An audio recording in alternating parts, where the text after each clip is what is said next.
The question for this week's episode is, what if everyone in the world was nice? And we'll get to that in just a moment. But first, the usual reminder to drop a like on the video if you haven't already. So what if everyone in the world was nice? Well, for starters, there would be no more wars because nobody would want to fight anybody else anymore. In fact, nations might even find themselves disbanding, as there'd be no reason to go to war over land, resources, or power when everybody gets along. As part of this general niceness, people probably wouldn't live in fear of their own government. Authoritarian regimes rely on the threat of violence to keep their citizens in line. But you can't be afraid of someone if they're a genuinely nice person. And so again, those governments would likely fall by the wayside. With no wars and no oppressive governments, humanity would finally be able to focus on bigger problems like climate change. A lot of the damage done to the planet was done either in the pursuit of more resources or as a byproduct of trying to create better weapons. Without these things, the planet would heal pretty quickly. This does raise the question, though, of how we would defend ourselves from, say, a large asteroid hurtling towards the planet. But let's not get ahead of ourselves. Even without the threat of war or authoritarian governments, humans are still capable of great cruelty. Poverty would likely be eradicated, though, as nobody would be evil enough to take advantage of others or selfish enough to hoard resources. Instead, everyone would share everything equally, leading to a utopian society where nobody has anything to complain about, right? Well, not quite. For one thing, having everyone be nice means that nobody would be working anymore. People simply wouldn't be mean enough to force other people to work for them. So there'd be nobody to build the houses, grow the food, manufacture products, or do any of the other essential jobs needed to sustain society. Of course, most of us would argue that this isn't such a bad thing. After all, who wants to work? But consider this. You won't really appreciate how nice it is to eat a hamburger until you've spent a couple of years eating nothing but beans and rice. And while the idea of a world with no jobs might sound appealing at first, it would very quickly become boring and repetitive. After all, there's only so much TV you can watch and YouTube videos you can binge before you start getting restless. And what would your friends be doing? How would you entertain yourself? Well, that's a big problem because no longer would anyone be interested in performing arts either. This world has no wars, so there'd be no military music. There'd be no point to protest songs, and no artist would be angry about anything if nobody was mean or evil anymore. Now, some might say that this is a good thing. They might claim that art created from suffering is invalid, and that there'd be plenty of nonviolent inspiration for artists in this new, nice world. But if that were true, why would any artist choose to make anything?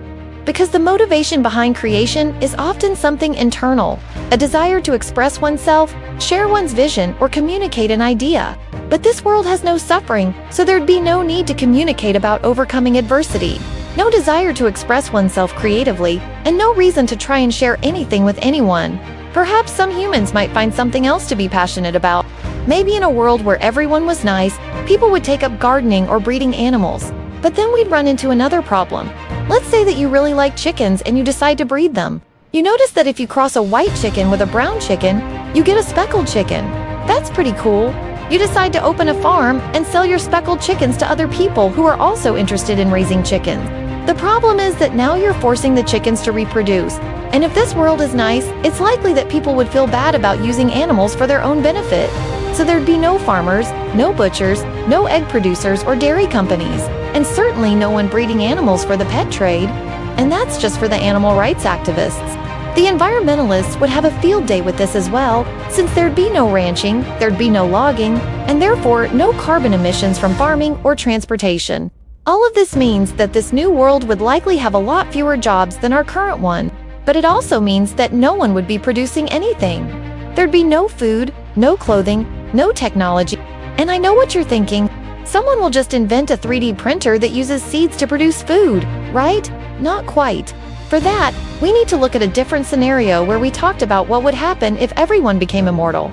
In that scenario, we posited that immortality would only last about 100 years, because eventually all of the natural resources would be used up and humans would kill each other trying to obtain the last of the oil, water, and food.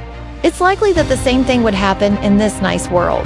Of course, people would try to find ways to grow food and manufacture items, but eventually they'd run out of raw materials. And unless people started traveling to other planets for resources, life as we know it would come to an end.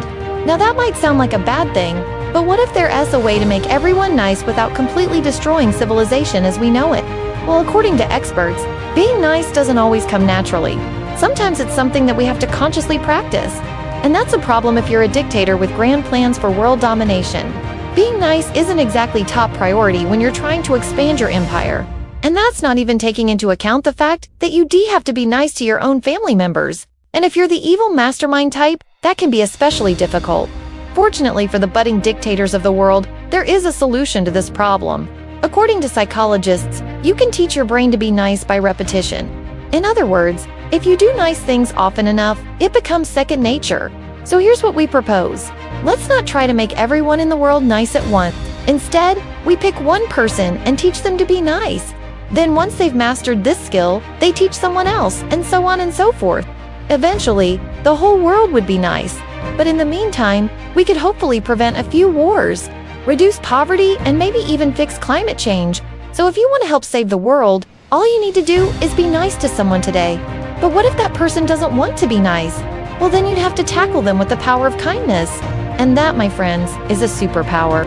As for what happens when someone with superpowers starts messing around with the fabric of reality, well, let's just say that things don't always turn out the way you expect. If you enjoyed the video, consider subscribing for more content like this. Thanks for watching, and I'll see you in the next one.